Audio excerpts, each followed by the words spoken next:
Those aren't real trolls.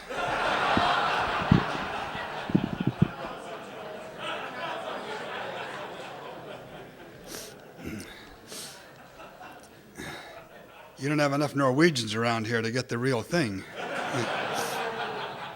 And they don't stink, so.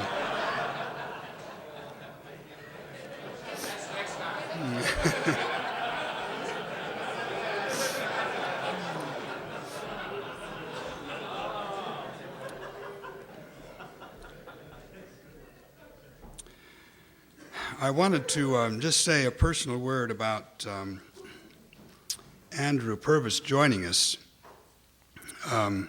It's really a pleasure to be together with him at this place. I first met Andrew, I think it was 1991, or maybe 91, I guess. I'm not sure, 91 or 92.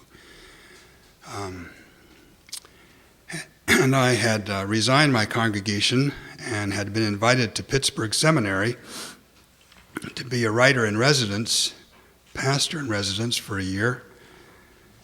And I was going to start on the message. I was embarking on that. And I met Andrew almost immediately, and as those things sometimes happen, we became friends without knowing each other. There was that kind of immediate sense of kinship. And I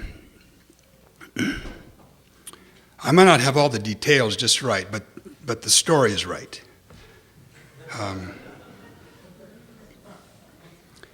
My wife sometimes, and my daughters-in-law are worse.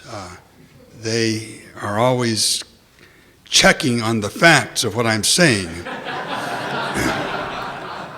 And I keep telling them, listen, I'm a preacher.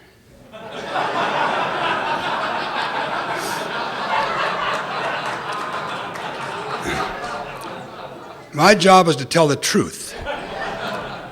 When I need a fact, I make it up.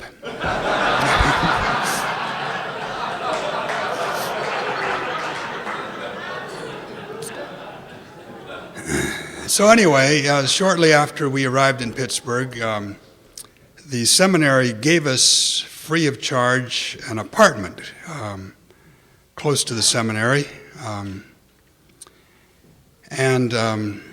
After a short time, Andrew suggested that we have I think it was Friday evening, a gathering in our apartment to read Barth's The Christian Life. And there was another professor or librarian who was part of the official faculty, and then a number of students whom Andrew thought worthy to be partake in this kind of thing. And we would have beer and Barth.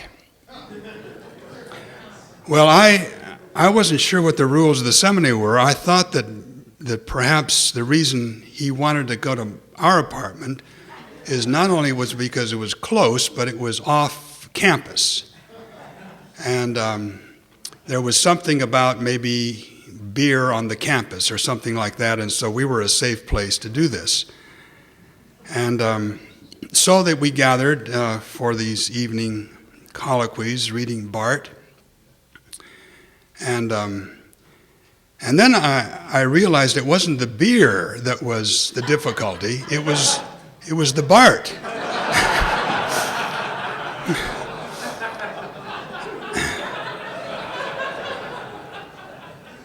And that since neither Andrew nor I were in the theology department, you didn't transgress people's turf in those days or in that place, and so it wouldn't have been proper or maybe even permitted, unless some internecine wars broke out, to have a non-systematic theologian leading students in Barth. So here it was, I found myself in the I mean, remember, I'm an old Pentecostal, and so, beer in a religious, spiritual atmosphere didn't quite fit. But I had no trouble with the Bart. But I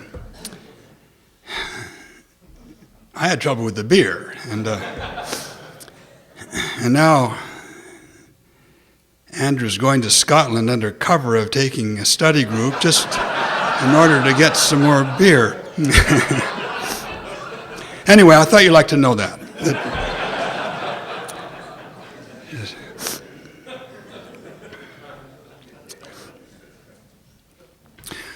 What I'm wanting to do with you these few days we have together is to provide a sense of the formative power of the four Gospels. That these are written not strictly by what we experience ourselves now as pastors, but it's the closest thing I know of to what was going on in the first century. These four writers were responsible for shaping congregations in Christ. And they had as motley a crew of people to deal with as we do. And they had this story of Jesus. Well, it was more than a story. They had this experience of Jesus' ministry, passion, death, resurrection, which had transformed the way the world is. And now they were telling this story in order to draw people in to the authenticity, the reality of what was at the center of existence. And they had a tough time. It was a world, it was as new agey as ours is, and it was as fragmented, and there was no cohesive sociology or politics to hold things together. They had their work. I sometimes feel sorry for myself, and you do for yourselves. If we could just get rid of all the junk, just get rid of the internet, get rid of the TV, get rid of the newspaper, get rid of presbytery, we'd have a chance at this. But, everybody is so distracted and cluttered, and yet these four writers did something in such a skillful, wise, spirit-filled way that it has shaped the Christian faith for 2,000 years. And I don't think we pay good enough attention to that as pastors. We've lost the skill and the habit of reading the Bible as the story that shapes the Christ life in us. We're too fragmented. We pick out texts, we use the Bible, but we don't enter the Bible, or we don't let the Bible enter us. And so we've looked at Matthew and Mark. Matthew, recovering our Semitic past, this whole 2,000-year pre-Christ people of God history, and how important that is, so that we don't live with a romanticism or illusion about what is involved in what we're doing. We've got a hard task ahead of us, behind us, within us, and it's not easy. It's never been easy. And if we need to pay attention to this this Abraham through John the Baptist world in order to we know what it is that Christ is forming, how this salvation works, and how it doesn't work, what isn't being done. But it's Christ who's doing this. It's the risen Christ who's alive and doing this, and this is what these four gospel writers are working off of, but they're putting a context around it now. So it isn't just a bare proclamation. It's a proclamation which has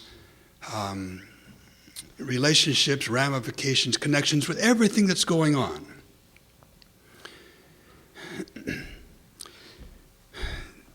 We may have a harder time at this than they did. I don't know. But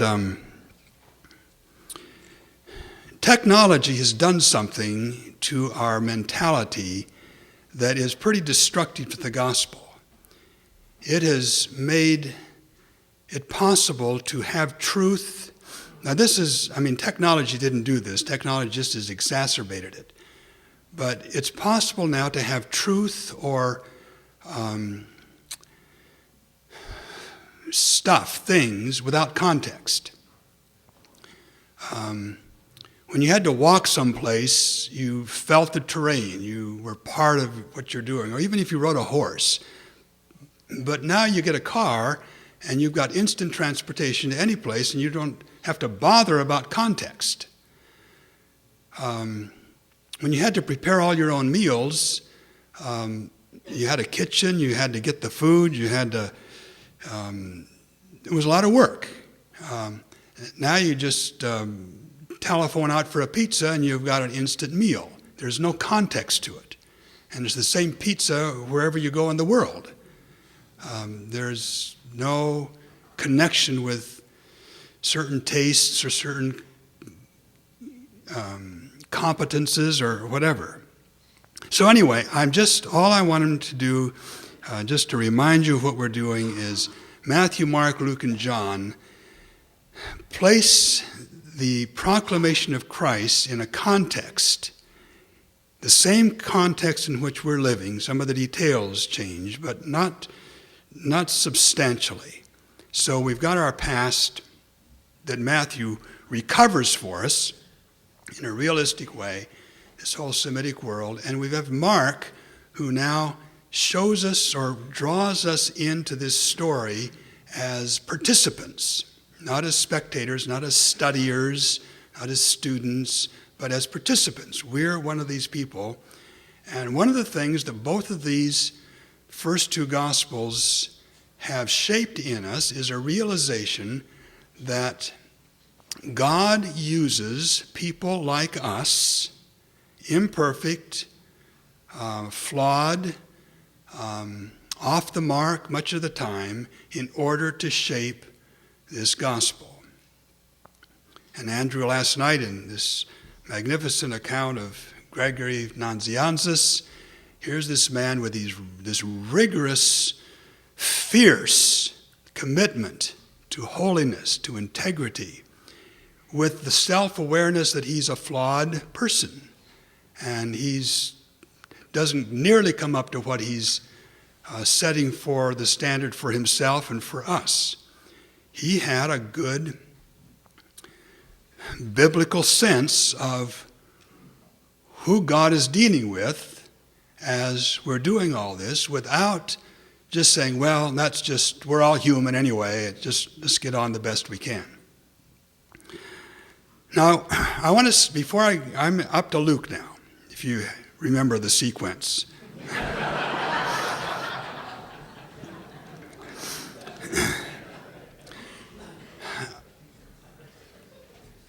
And I want to start out with two accounts which I think make present to us the nature, it's going to be three, what we're dealing with, the kind of world we're living in. If you haven't gotten it by now, I think romanticism, romantic ideas of pastoral ministry are the death of us all. They turn us into cynics, or they turn us into liars. We need to know what we're involved in as pastors, and one of the things that is basic to what we're doing is we're failures. This is not working out.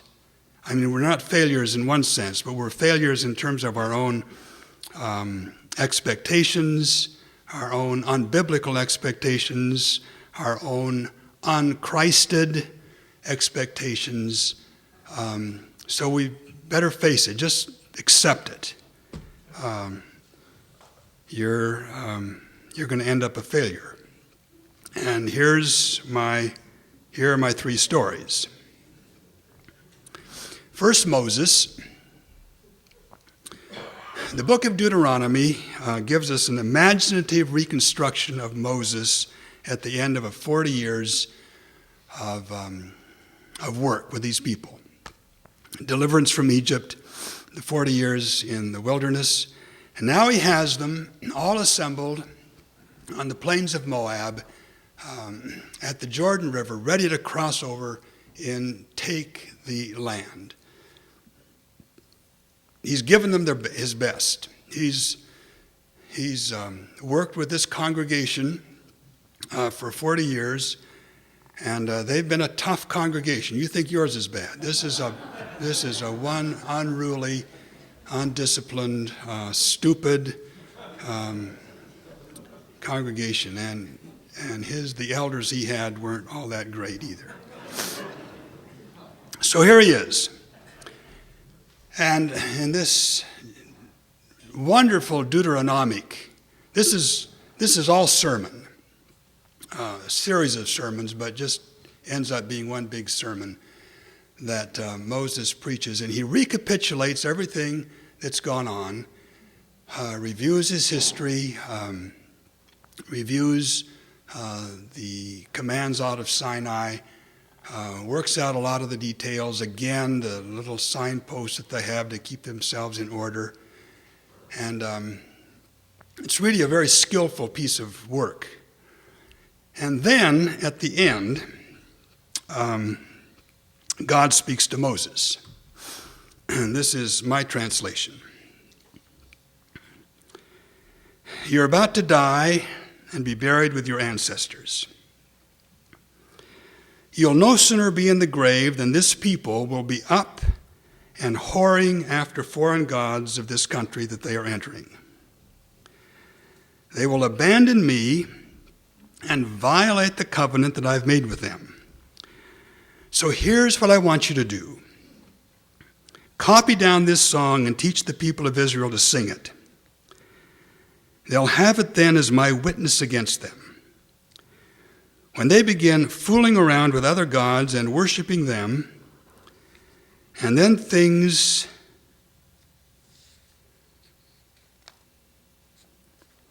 where am I here? Oh, here we are. And then things start falling apart with many terrible things happening. This song will be there with them to witness who they are and what went wrong. Their children won't forget this song. They'll be singing it. Don't you think I don't know what they're already scheming to do behind my back, behind your back? And they're not even in the land yet, the land that I promised them. They can't wait until you're dead so they can get on with their lives the way they want them to go. So Moses wrote down the song that very day, taught it to the people of Israel, and then he went up in the mountain and died. And sure enough, it turned out just the way God told Moses. So how would you feel if at the end of your 40-year pastorate, you're saying goodbye to your congregation, they're having a big supper there, and you got the candelabras out, and they've got stuff to give you, and people are making little speeches and how great it's been to have you for those 40 years. And then all of a sudden, God interrupts all this stuff and says, listen, Brenda, listen, John. While your body is still warm in the grave, this congregation is going to abandon everything you taught them, and dive into orgiastic fertility religion of the culture.